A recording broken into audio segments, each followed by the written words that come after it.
Mr Speaker. Today, the Armed Forces Bill Select Committee publishes its special report on the new Armed Forces Bill, and it's my privilege to present it to the House. Getting to this point has taken significant effort right across Westminster, so it's my duty to express my gratitude to several key stakeholders. First of all, to the Backbench Business Committee for the opportunity to make this statement, to the Speaker's Office and to the Ministry of Defence for all of its staff support and advice, notably on the content and scope of the bill. I would also like to thank the 16 honourable and right honourable members of the committee for their contribution, humour and hard work. We broke new ground as the first committee of the House to conduct line-by-line scrutiny of the bill via virtual means and worked intensively in the build-up, both before Easter and during recess, to hear from many witnesses.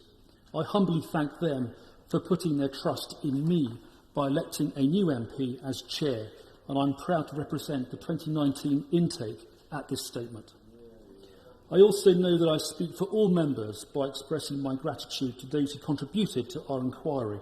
Their depth of knowledge and professionalism was inspiring.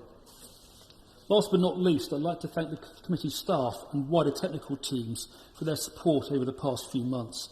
This has proven invaluable through both virtual and hybrid working. And I make no apology for mentioning Ms Johanna Solberg and in particular the presiding clerk, Mr Matthew Congreve, whose contribution and guidance at the age of 24 has been truly outstanding. This report, published earlier today, is the key output of the ad hoc Select Committee on the Armed Forces Bill. For those interested in history, the requirement to do so is a procedural anomaly harking back to the 1689 Bill of Rights. Every 5 years, the bill must pass through Parliament, thereby renewing the Armed Forces Act in statute and enabling the maintenance of standing forces in peacetime. Since 1961, the bill has led to the creation of a unique hybrid committee, technically a select committee, with the power to summon witnesses and hear evidence, but also acting as a public bill committee by scrutinising the legislation line by line.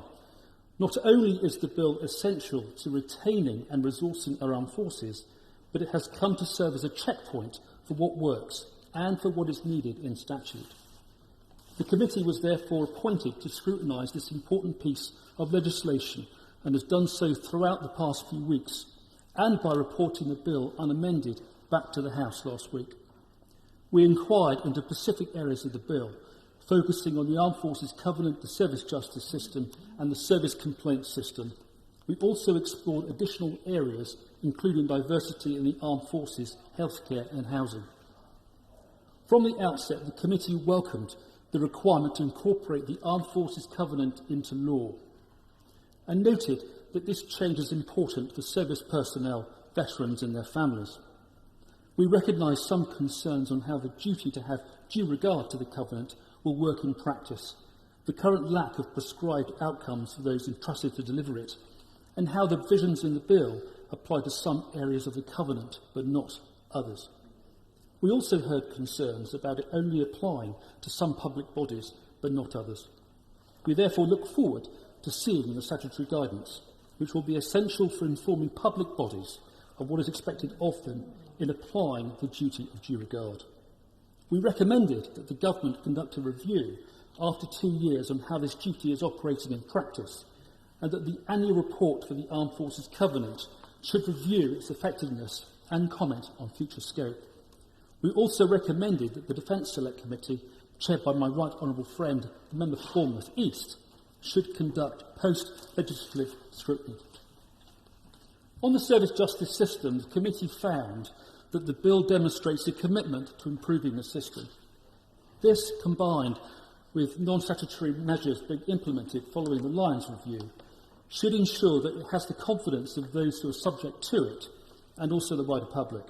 We therefore welcomed efforts to reform the service justice system, but recognise that some concerns linger on concurrent jurisdiction. We recommended that the Ministry of Defence work quickly to introduce the Defence Serious Crime capability and ensure clear protocols are in place to allow effective cooperation with civilian police forces and agree jurisdiction. Turning to the service complaint system, We welcomed efforts to speed up the process, provided that the necessary safeguards remain in place to ensure fair and equal access to all. We found that current processes do attract criticism, particularly in tackling delays to resolve cases, and we remain cognizant of the heavy workload being placed on individual officers and staff. We also supported the findings of the Wigston Review and advised that the Ministry of Defence implement all of its policy implementations. Turning to our additional areas of scrutiny, the committee heard encouraging evidence that the experience of armed forces personnel with protected characteristics has vastly improved, but recognised that there is still more to be done.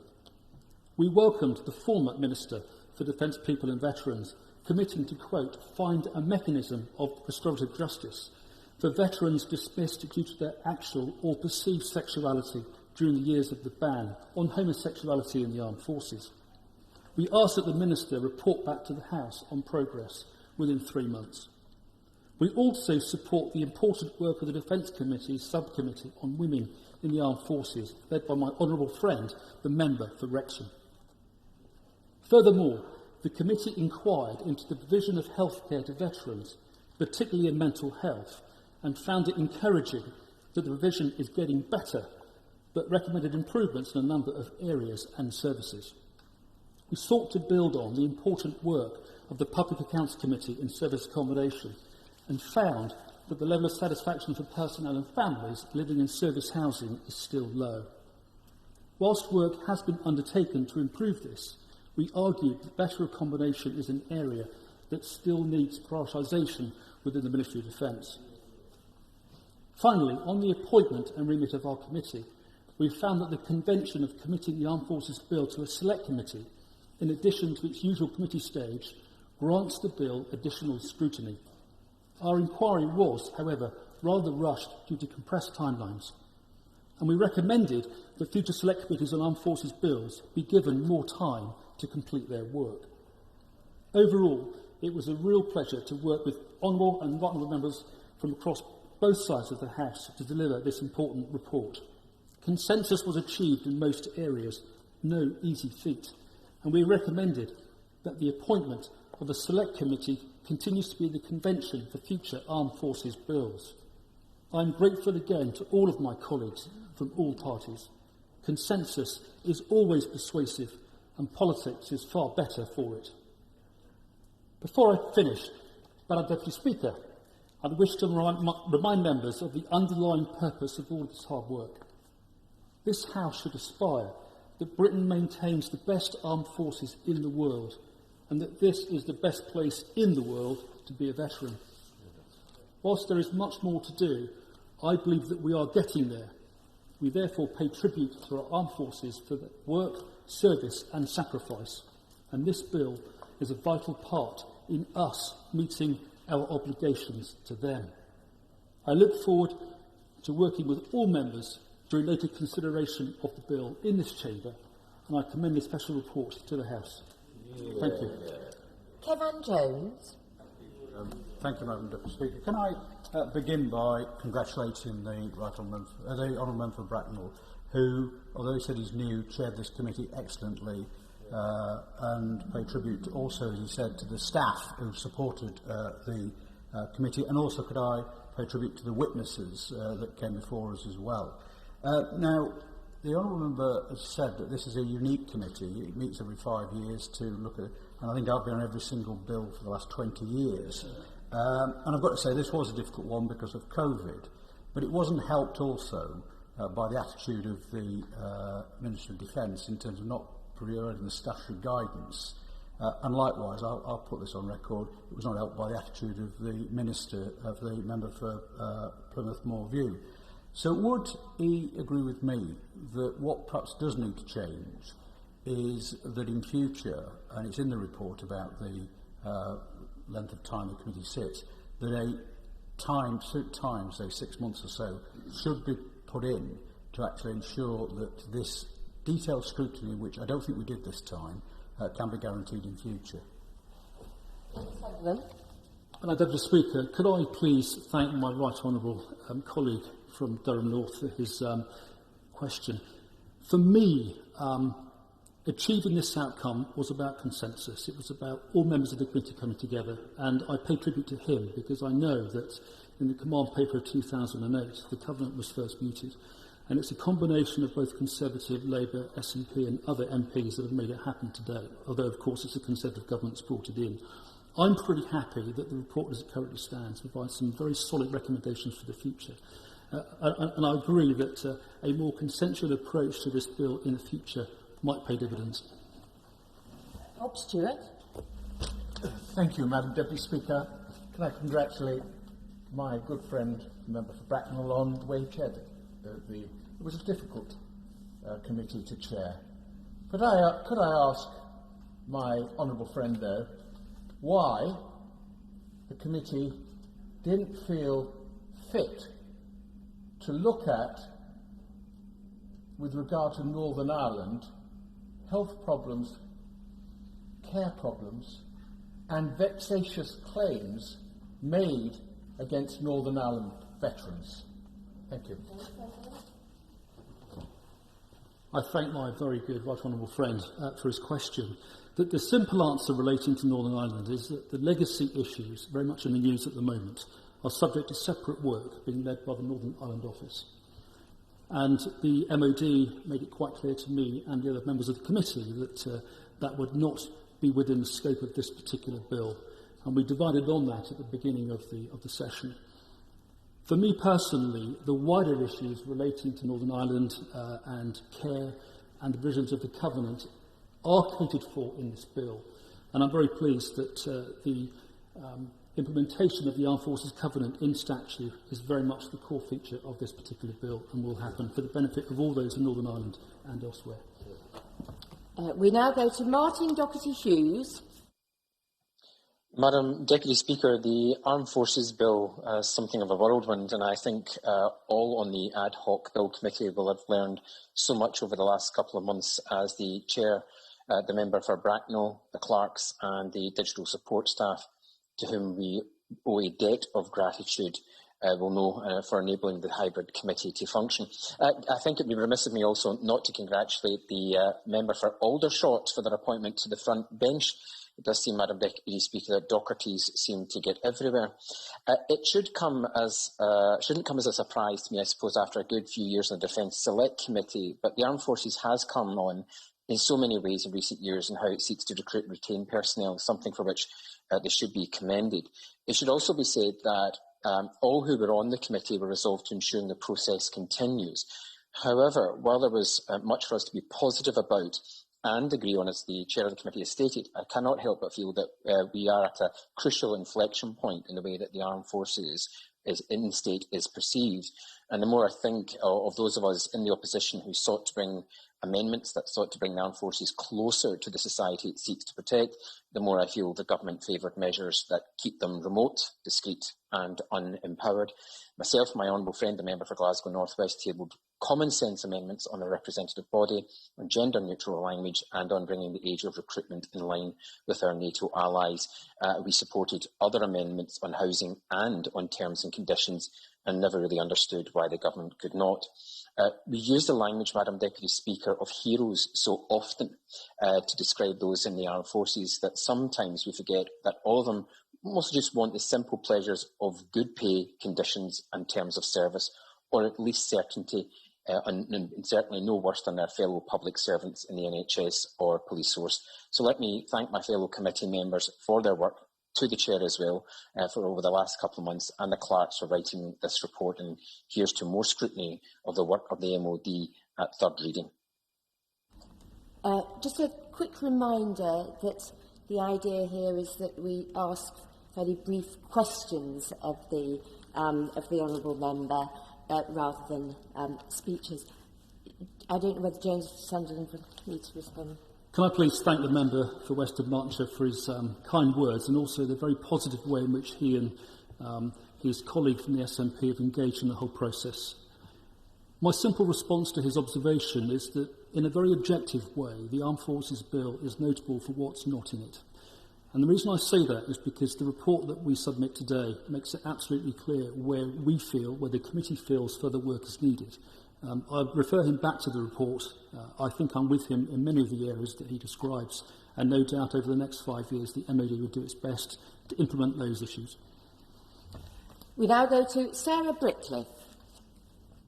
Thank you, Madam Deputy Speaker, and may I start by saying on behalf of the 2019 intake that we're all very proud that our honourable friend was selected as the chair of the Select Committee, and of him making a statement to the House today, as he is the first of our intake to do this. Madam Deputy Speaker, across Hyndburn and Haslingden we have tremendous respect and support for our armed forces, both past and present, not just because we're the home of the famous Accrington Pals. So can my honourable friend explain in what way the bill makes life fairer and better for our armed forces? James Sunderland. I thank my really good friend from Hyndburn and thank her for her very generous words.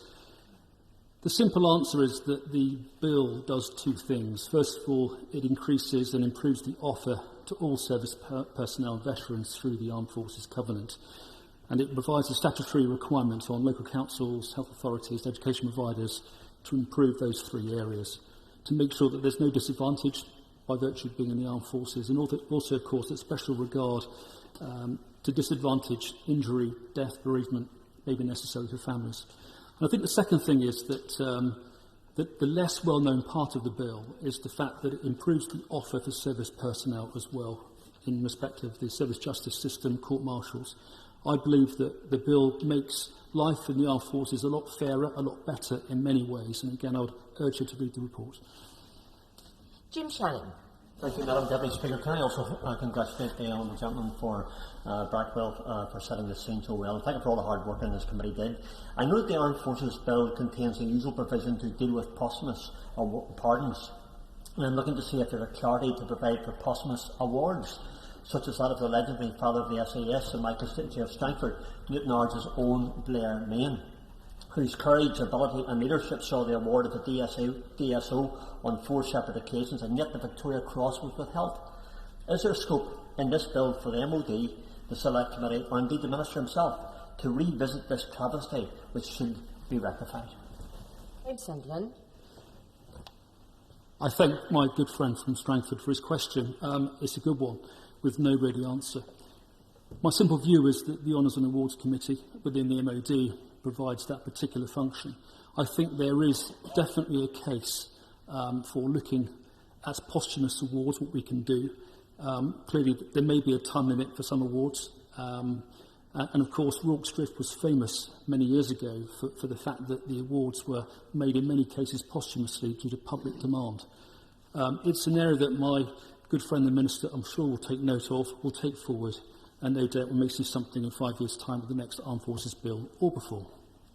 Philip Hollowbone. Could I commend my honourable and gallant friend for his statement, congratulate him for chairing the 10 meetings of the Special Committee, and congratulate him on the publication of the 102-page report. I was pleased to note on page 48 that the committee says that the level of satisfaction for personnel and families living in service housing is still too low, and congratulate him for including that as one of the main recommendations. But I was very disturbed to read on page 10 that the committee wanted to have a virtual visit with tri-service personnel to discuss single living and service family accommodation on the 18th of March, that this was cancelled on the evening before because the Secretary of State had refused authority for service personnel to speak to the committee.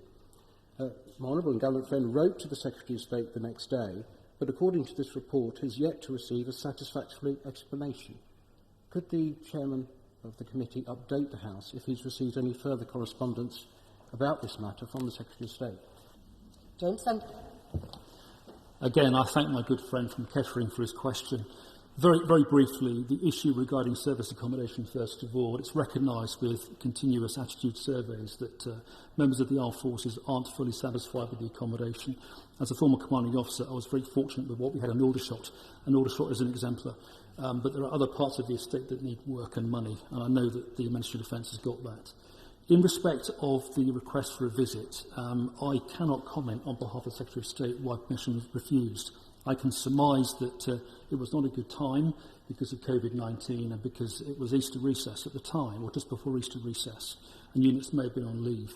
But we did write to the Minister. We've had a response that he would look at it again, and my indications are that the opportunity of visiting service accommodation for those members of the committee who would want to will be made available in due course. Wendy Chamberlain. Thank you, Madam Deputy Speaker, and thank you to the Chair of the Committee and the Committee for their work. The Armed Forces Bill does not directly reference enforcement mechanisms for ensuring that public bodies are held to account if a member of the Armed Forces community feels they've not been treated correctly. So can I ask the Chair what thought he and the Committee gave, if any, to setting out in the legislation that existing Ombudsmen or Commissioners should have such a responsibility? James Sunderland. Again, without giving a glib answer, I would urge the member to look at the special report. I believe that there is an obligation on the Ombudsman to keep the pressure on the Ministry of Defence. What was discussed in great detail was the need for independent, impartial pressure being brought to bear on the Ministry of Defence. We discounted the need for a union of troops and other such measures, but no doubt in time the spotlight will fall even more on this particular area. We also had some very expert witnesses appear before the committee who made similar suggestions, and I've no doubt at all that the MOD has got it. Number 9's withdrawn. So, Shadow Minister Stephen Morgan. Thank you, Madam Deputy Speaker. And may I take this opportunity to thank our Chair, the Honourable Member for Bracknell, as well as the clerks and fellow members of the committee for their dedication and hard work, and to those who gave evidence to the committee or responded to the survey. It was vital that the Armed Forces community had their say to make this bill better. Madam Deputy Speaker, service charities have pointed out that the narrow focus of the bill on healthcare, housing and education could create a two-tier Armed Forces Covenant, which reduces provision in those areas outside of the scope of the bill. Does the Chair agree with Labour that the bill must cover all areas of the Covenant if it is truly to bring it into law and eliminate the postcode lottery many veterans face in accessing services? James Sunderland. Madam Deputy Speaker, again I thank my colleague and my good friend from Portsmouth South for his question, and also the very positive engagement in the way in which he and his party, and indeed the SNP, engaged throughout the whole process. He raises a valid point, and the implementation of the Covenant in law is restricted at this point in time to the three areas that I mentioned earlier: health, education and accommodation. What the report makes clear, and it lists those areas in which we feel that more work is needed. My sense is that the Ministry of Defence over the next year or so and beyond will be required to report the effectiveness of implementation in those three areas mentioned, but also will be under increasing pressure to broaden the scope of the Covenant in due course. And indeed, why shouldn't social care and why shouldn't other aspects of public service provision be included? So again, as a humble backbencher, I'm sympathetic to the arguments being put forward, and the future, I'm sure, rests with the Ministry of Defence taking it forward. I thank the Chair of the Committee for